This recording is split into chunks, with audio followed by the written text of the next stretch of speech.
ผัวไปทำงานต่างไกลต่างบ้านต่างเมืองกลับมาเยี่ยมบ้านกลับมาเยี่ยมลูกเยี่ยมเมียอู้ยครอบครัวดีใจหลายมีความสุข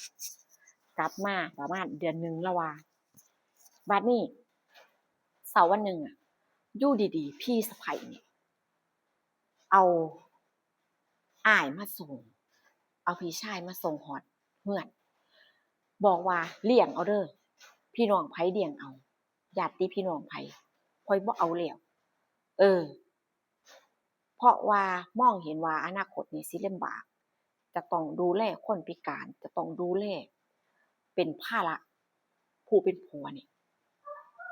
จะต้องเป็นภาระแน่นอนเมียบ่เอามาส่งให้น้องชายเลาบอกว่าเลี้ยงเอาสิไปส่งให้พ่อแม่ก็ได้เพราะว่าพ่อแม่เราเนี่ยจากไปเบิดแล้วน้องน้องชายนี่ก็มึนงงว่าเอาครอบครัว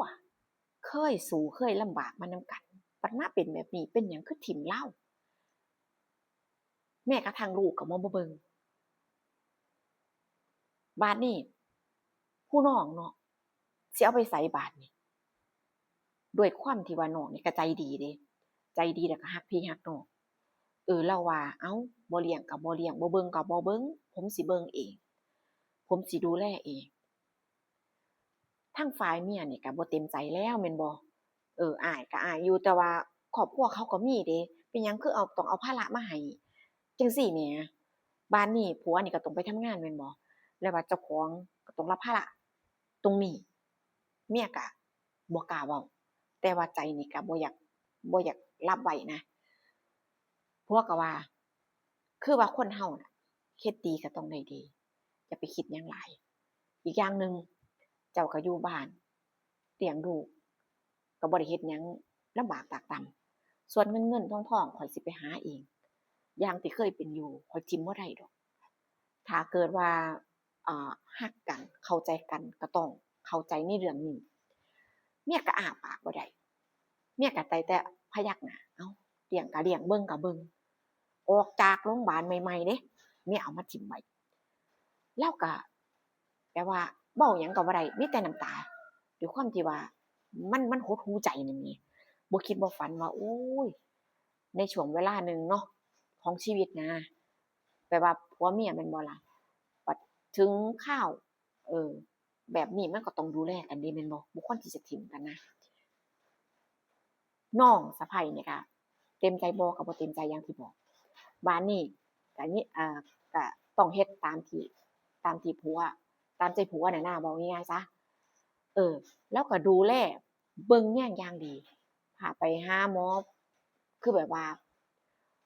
เบิ่งบ่แตกต่างหยังกับเมียเอาคนที่แบบว่าลุกเหินเดินบ่ได้นี่ก็ต้องไปไสก็ต้องพยุงเข้าห้องน้ำบ่ว่าสิเฮ็ดหยังก็ตามแต่แม่นบ่ล่ะเออบัดทีนี้พอผัวบ่อยู่เดะบัดนี้ผัวก็ไปทำงานเลาก็ต้องดูแลผู้เดียวเท่ากับว่ามันก็เป็นภาระของเรานั่นแหละลำบากใจอยู่แต่ว่าเอาวะมันขัดใจผู้ผัวบ่ได้จังซี้นะเวลาผ่านไปการดูแลเป็นอย่างดีคือว่าเอ่อจังบุญนะเลาก็ร่างกายเลาก็แข็งแรงหายดีวันดีคืนหายเป็นปกติสามารถเดินเหินแล้วก็ทำงาน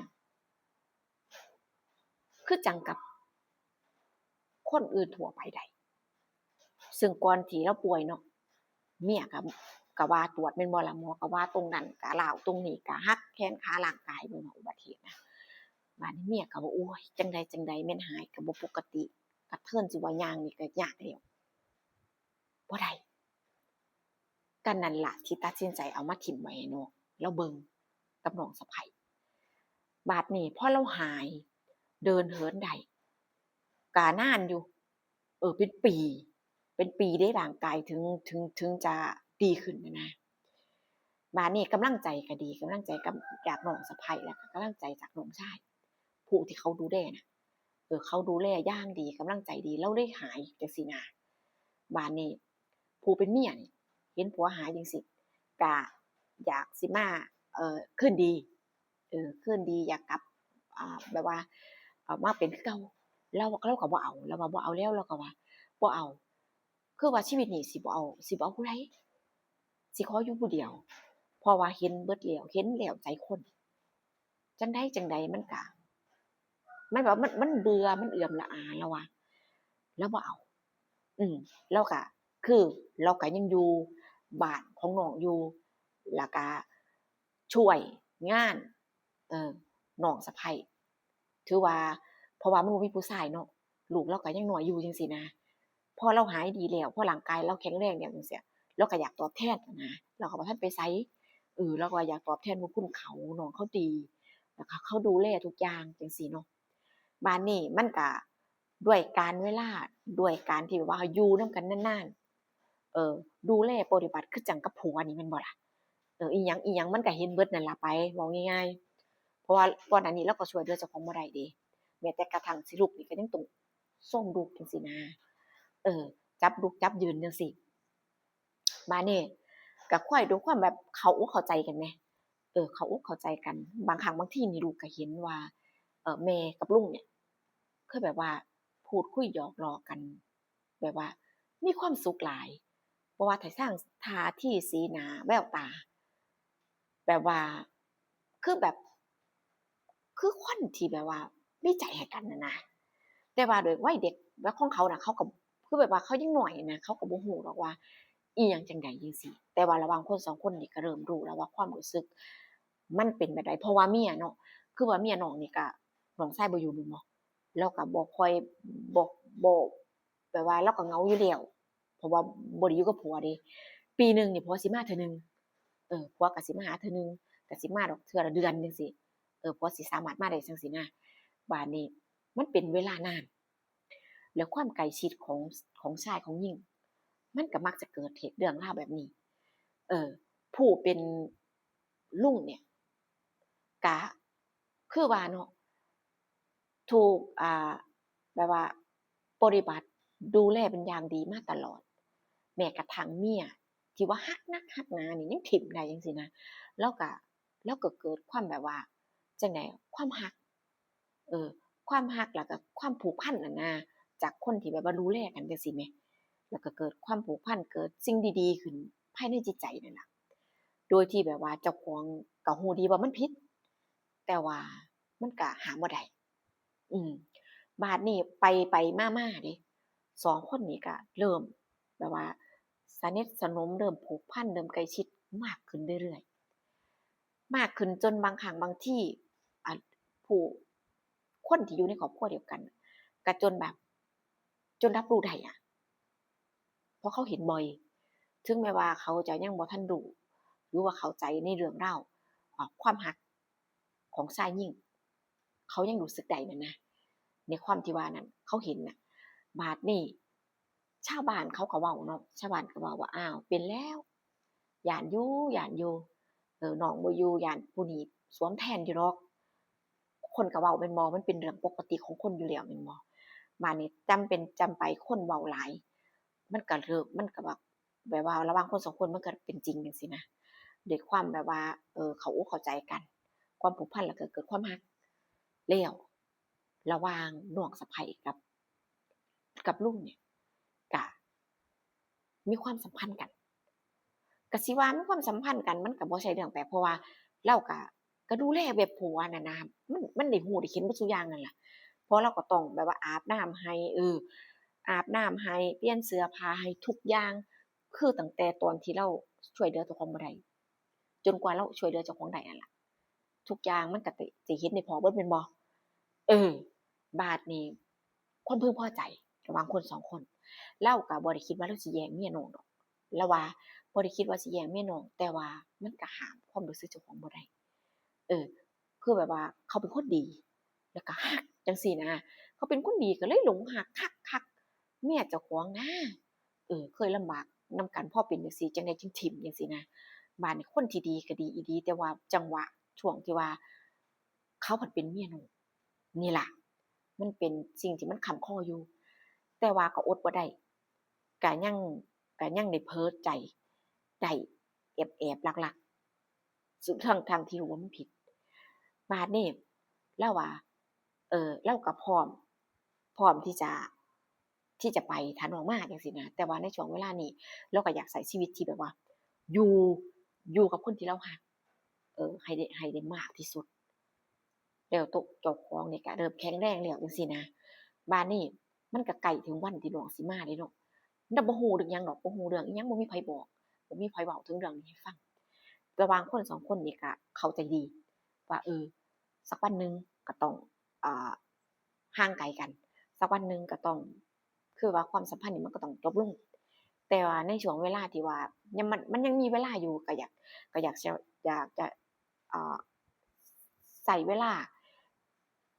ให้มันให้อยู่นำกันอย่างมีความสุขได้มากที่สุดจังซี้นะ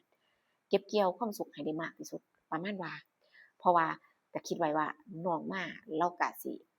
แยกตัวออกไปไปอยู่ส่วนตัวของเลาทำมาหากินเลี้ยงปากเลี้ยงท้องเจ้าของเองคือว่าภาระที่ก่อนหน้าเนี้ยที่อยู่น่ะมันก็มากพออยู่แล้วนั่นนะ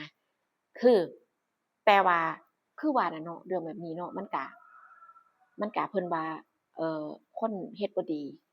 ก็เทวดาสิมาบ่เข้าข้างเพิ่นสิขายหน้าเพิ่นจังซี้นะบ้านเฮาว่าบัดนี้พอน้องมาถึงเวลาที่น้องมาเยี่ยมครอบครัวจังซี้เนาะเออมาก็มาถึงบ้านเราก็บ่รู้เรื่องรู้ราวหยังแม่นบ่ล่ะพอมาถึงก็โอ๊ยดีใจแล้วแม่นบ่พี่น้องมาเจอกันครอบครัวได้เจอหน้าได้พบหน้าได้แบบว่าได้เห็นกันปีละเทื่อจังซี้ก็มีความสุขสังสรรค์แล้วก็มีเพื่อนบ้านมาร่วมด้วยแต่จังหวะเวลาที่แบบว่าต่างคนต่างดื่มแล้วก็ดื่มมากก็ต่างคนต่างหลับไปเออบาดนี้ก็จะมีแต่เพื่อนบ้านล่ะที่ยังนั่งอยู่กับผัวเขาก็ด้วยการที่แบบว่าอันหนึ่งก็หวังดีก็แม่นแล้วก็อยากเว้ามันอดบ่ได้จังซี้นะว่าเมียเจ้าเป็นแบบนี้ๆกับอ้ายเจ้าฮู้บ่เออเขาเป็นสู้กันนี่เขาแบบว่าเขาอยู่นำกันแบบบ่ต่างหยังกับผัวเมียชาวบ้านเขาฮู้เบิดเจ้าฮู้บ่ว่าคนที่เจ้าดูแลเป็นอย่างดีเนี่ยกำลังตีท้ายครัวเจ้าเดะเออกำลังเฮ็ดสิ่งที่มันบ่ถูกบ่ควรจังซี้นะบาดนี้น้องชายเลาน่ะก็บ่ได้ฟังความแบบฝ่ายเดียวเลาก็ฟังแต่ว่าก็บ่เชื่อทั้งหมดจังซี้เนาะคนเราเราก็ว่าคนเราบางครั้งบางทีก็อาจจะหวังดีบ้างแล้วก็แอบแฝงมีเรื่องแอบแฝงมันเป็นเรื่องปกติของคนเราก็ไล่รับฟังบาดนี้คืออ่อีกฝ่ายหนึ่งเนาะก็แบบว่าด้วยความว่ารักหั้นนะรักแล้วก็แบบว่ามันแสดงออกแล้วก็ความเคยชินในการอยู่แม่นบ่ล่ะผัวเนี่ยก็อยู่ไปสังเกตไปจังซี้นะก็เห็นว่าอ้ายเนี่ยก็ดูอ่าเอาอกเอาใจแล้วก็แบบว่าช่วยเหลือเล็กๆน้อยๆคือว่าผู้เป็นเมียช่วยเหลือทุกอย่างคือน้องก็จนแบบว่าเห็นแล้วก็รู้สึกแบบมันต่างตาไปเลยแหละว่า หรือว่าที่เขาเว้าอะมันจะเป็นจริงบ่เมียเจ้าของเป็นชู้กับอ้ายเจ้าของมันแม่นบ่เลาสิเฮ็ดอยู่บ่เลาก็เป็นผู้ใหญ่แล้วเลาก็สิรู้ว่าอันใดผิดอันใดถูกจังซี้นะน้องก็คิดไปแบบว่ายังบ่ทันปักใจเชื่อเดะบัดนี้ก็บอกน้องเนาะฝ่ายพี่ชายนี่บอกน้องว่าอ่าร่างกายเนี่ยหายเป็นปกติแล้วสิแยกตัวออกไปอยู่แต่เจ้าของเพราะว่าเวลาเป็นเกือบ2 ปีเนาะเออหายแบบว่าน้องเนี่ยเป็นภาระของน้องมามากพอแล้วจังซี้นะก็เลยบอกน้องว่าก็แล้วแต่หรือสิอยู่ต่อก็บ่เป็นหยังแต่ถ้าเกิดออกไปอยู่แต่เจ้าของจั่งซี้ผู้เป็นน้องเนี่ยก็อาจจะเอ่อเฮ็ดบ้านหลังเล็กๆให้ด้วยงบที่แบบว่าพอไหวพอให้เลาอยู่จังซี้นะเพราะว่าบ้านที่อยู่กับเมียแต่ก่อนเขาผัวใหม่เมียเขาผัวใหม่แล้วเดะว่าที่นี่อ้ายก็บ่ปฏิเสธเนาะในน้ำใจจังซี้นะเพราะว่าเราก็บ่มีหยังเลยมีแต่มือเปล่าๆน้องก็เฮ็ดให้แล้วก็ส่วนหนึ่งก็เป็นน้องเนี่ยช่วยแล้วก็อ่าเพื่อนคนรู้จักกันมาช่วยเหมือนกับว่าช่วยเฮ็ด จังซี่นะบ่ได้จ้างบ่ได้หยังจังซี่นะบ่เห็นใจกันจังซี้ก็เป็นรูปเป็นร่างก็จนได้อยู่บาดนี้เด้ตอนความสิแตกเนาะแบบว่าพอแยกตัวออกไปแล้วเนาะก็สิสิคิดฮอดกันจังซี้นะก็ว่าสิคิดฮอดกันพอดีว่าน้องเนี่ยมาบ้านใหม่ๆแม่นบ่ก็อยากจะไปหาเพื่อนอยากจะไปทักทายพูดคุยกับคนที่รู้จักบ้านจังซี้นะเลาก็ออกจากบ้านไปเลาก็ไปคุยกับหมู่กับพวกกับเพื่อนเลา บัดทีนี้คือพี่ชายนี่ก็แอบมาด้วยความที่ว่าคิดฮอดกันจั่งซี้คิดฮอดน้องสะใภ้จังซี้ก็แอบมาหาแอบมาหากันอยู่เรือนแอบมาหาอยู่เรือนก็คือว่าน่ะของมันเคยๆเนาะพอมาหาอยู่เรือนก็โอ๊ยคิดฮอดหลายจังซี้นะแล้วทั้งกอดทั้งหอมแบบว่าดีใจดีใจที่แบบว่ามีโอกาสได้มาเจอกันจังซี้เนาะก็บ่แม่นว่าอยู่ไกลกันเดะบ่แม่นว่าสิอยู่ไกลกันเดะหรือว่าอันนั้น สามารถไปมาหาสู่กันได้สะดวกสบายนั่นล่ะบัดนี้ก็คือว่าน่ะคือคนฮักๆกันจังซี้นะพอมาหากันแล้วก็บ่รอช้าแล้วแม่นบ่ความเสน่หาก็ควรจะเข้าใจกันเนาะว่าความเสน่หาความคิดฮอดคิดถึงจังซี้นะบัดนี้บังเอิญมันเหมาะเจาะกับเวลาที่ผัวกลับมาพอดีผัวกลับมาบ้านพอดีก็บ่ได้คิดอิหยังแล้วแม่นบ่ล่ะก็บ่ฮู้ว่าก็บ่ฮู้มาก่อนบ่คิดมาก่อนว่าเมียกับ กับอ้ายเจ้าของเนี่ยสิมาเจอกันแล้วก็สิแบบว่าเอ่อสิอยู่นำกันเหตุการณ์แบบนี้เออบัดนี้น้องชายมากับเขาในบ้านปุ๊บปั๊บไปก็ไปเห็นอ่าพี่ชายเจ้าของกับเมียกำลังกอดรัดฟัดเหวี่ยงกันอยู่ด้วยความคิดฮอดคิดถึงเพิ่นนั่นล่ะเพิ่นบ่พ้อกันหลายมื้อจังซี้นะบัดนี้ด้วยแบบว่าเห็นคาตาเนาะก็ตกใจถึงอีกฝ่ายหนึ่งผู้เป็นพี่ชายนี่ก็แบบว่าทำตัวบ่ถูกเนี่ยความลับแตกว่าซั่นเถาะความลับแตกเพราะว่าก่อนหน้านี้ผัวก็สิได้ยินจากปากคนอื่นแม่นบ่แต่ว่าก็ยังบ่เห็นกับตาน่ะนะพอมาเห็นกับตาผู้เป็นเมียนี่ก็คือแบบว่าร้องแบบว่าร้องห่มร้องไห้เสียใจแล้วน้ำหูน้ำตาว่าซั่นเถาะย้านผัวนี่เอ่อแบบว่า คือแบบว่าด้วยความโมโหของคนนี่นะย้านแบบว่าผัวเฮ็ดรุนแรงกับสู้แล้วก็ย้านครอบครัวเจ้าของเนี่ยแบบว่าเลิกรากันแต่ว่าเป็นหยังคือเฮ็ดก็คิดแบบนั้นแม่นบ่คือว่านั่นล่ะความต้องการของคนเราเนาะในชั่วขณะการหลงผิดจังซี้มันก็ควบคุมสติเจ้าของบ่อยู่นั่นน่ะบัดนี้ผัวนั่นก็สิว่าดีคักบ่ เลาก็บ่เลาก็บ่ร้ายบ่โกรธเดะเลาก็บ่ร้ายบ่โกรธเลาก็อ่ายืนแล้วก็แบบว่าเฉยๆอะสิว่าจั่งใดดีวะคือเลาก็แบบว่าทำตัวแบบเฉยๆคือบ่มีหยังเกิดขึ้นอะนะเอาง่ายๆซะบัดนี้ผู้เป็นอ้ายนี่ก็บ่รู้ว่าสิอธิบายจั่งใดดีแล้วก็บ่รู้ว่าสิแก้ตัวจั่งใดเพราะว่ามันแก้จั่งใดมันก็ฟังบ่ขึ้นเนาะก็ออกจากบ้านไปบ่เว้าบ่จาหยังจักคำกับน้อง แล้วก็ออกจากบ้านไปบัดนี้เมียนั่นก็ขอโทษเมียก็ขอโทษขอโอกาสว่าคือว่ายอมรับว่าเขาผิดเพราะว่ามันมันก็ความรู้สึกเหงาเนาะปีละเทื่อผัวกลับมาแม่นบ่คือว่าข้อยก็ยอมรับว่ามันมันมันเหงาแล้วก็เกิดความรักขึ้นในช่วงเวลาที่อยู่นำกันช่วงเวลาที่เราได้ดูแลได้ทุ่มเท คือแบบว่ามันเลยเกิดความรักแล้วว่าอันแม่นว่าผัวนี่สิว่าจั่งใดก็สร้างสิยอมรับเอาเบิดเออหรือว่าผัวสิไล่หนีจากบ้านก็สิก้มหน้านะก้มหน้าถ้าเกิดว่าผัวสิให้โอกาสก็สิบ่เฮ็ดแบบนี้อีกถ้าผัวให้โอกาสก็คือเมียว่าถ้าให้โอกาสสิบ่เฮ็ดแบบนี้อีกก็คือเว้าง่ายๆว่าสิเลิกสิจบความสัมพันธ์นี้กับผู้เป็นลูก กับอ้ายผัวเนี่ยบ้านนี้ผัวก็ว่าข้อยเข้าใจว่าใจคนเราน่ะมันบ่แม่นก้อนอิฐก้อนปูนเออแต่ว่าข้อยก็บ่อาฆาตมาตร้ายอิหยังดอกบ่ได้โกรธได้แค้นอิหยังมากมายถ้าเกิดว่าในวันข้างหน้าผัวเดะว่าถ้าเกิดว่าในวันข้างหน้าถ้าเกิดว่าสิเฮ็ดสิทำอิหยังก็ข้อยขอแค่ว่าอย่าให้ลูกเห็นเด้อข้อยว่าข้อยขอแค่ว่าอย่าให้ลูกเห็นพอส่วนสำหรับข้อยนั้น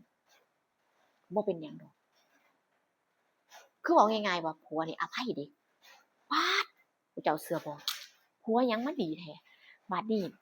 แล้วก็เรื่องนี้ก็คือว่าเราก็บ่อยากให้ชาวบ้านน่ะเห็นแล้วก็รู้ว่ามันจริงเพราะว่าก่อนหน้านี้คือคนแค่สงสัยนะแต่ว่าบ่เห็นกับตาคือจังกับผัวเราเห็นจังซี่เนาะเราก็อยากจะเงียบไว้จังซี้เนาะผัวก็บอกแต่ว่าถ้ามีครั้งต่อไปก็อย่าให้ลูกเห็นอย่างน้อยก็คือควรที่จะระมัดระวังขอแค่นั้นผัวขอแค่นั้น คือหมายถึงว่าเมียน่ะก็สามารถที่จะแบบว่าแอบๆลักๆแบบว่ากับลุงเนี่ยได้เพราะบ่ห้ามเพราะว่าเลาเข้าใจว่าเลาก็ไปเป็นปีแล้วจังมาเทื่อหนึ่งเนาะคนเรามันก็มีความรู้สึกแม่นบ่มันก็ต้องมีเหงามีโหยหาความอบอุ่นเออความต้องการของคนเรามันก็ต้องมีอยู่แล้วแม่นบ่ล่ะเป็นปีหนึ่งจังมาจังซี้นะบัดนี้เราก็เลยแบบว่าเข้าใจเราว่าเข้าใจสร้างมันเถาะเราว่าก็คือว่าเราก็คิดเสียว่ามันเป็นครอบครัวเดียวกัน ก็เราบ่ฮู้ว่าเราคิดอิหยังเดะแต่ว่าบางคนก็ว่าบ่แม่นว่าเรามีเมียใหม่อยู่หม้องเราไปเฮ็ดงานบ่บ่แม่นเราก็มีคือกันบ่ถึงว่าเราเข้าใจคนก็ว่าจังซี้นะแต่ว่าก็บ่ฮู้คือกันล่ะว่าเรื่องต่อไปน่ะมันเป็นจั่งใดพี่น้องคือยาวแต่คลิปนี้บัดนี้ก็บ่อยากต่อเนาะมันก็จบจั่งซี้ล่ะก็คือว่าเว้าไปหลายมันสิยาวไปอีกอันนี้ก็คือเป็นเรื่องราวของครอบครัวหนึ่งพี่ๆน้องๆที่ความรักความเข้าอกเข้าใจกัน ยอมแบ่งปันสิ่งที่รักสิ่งที่มีค่าให้แล้วก็บ่ถิ้มถึงช่วงเวลาที่ลำบากก็ดูแลเบิ่งแยงเป็นอย่างดี อันนี้ก็คือส่วนที่ว่าสิไปโตบ่โตมันก็สิรู้สึกผิดบ่ในสิ่งที่เฮ็ดมันสิควรบ่จังซี้มันก็ควรจะคิดได้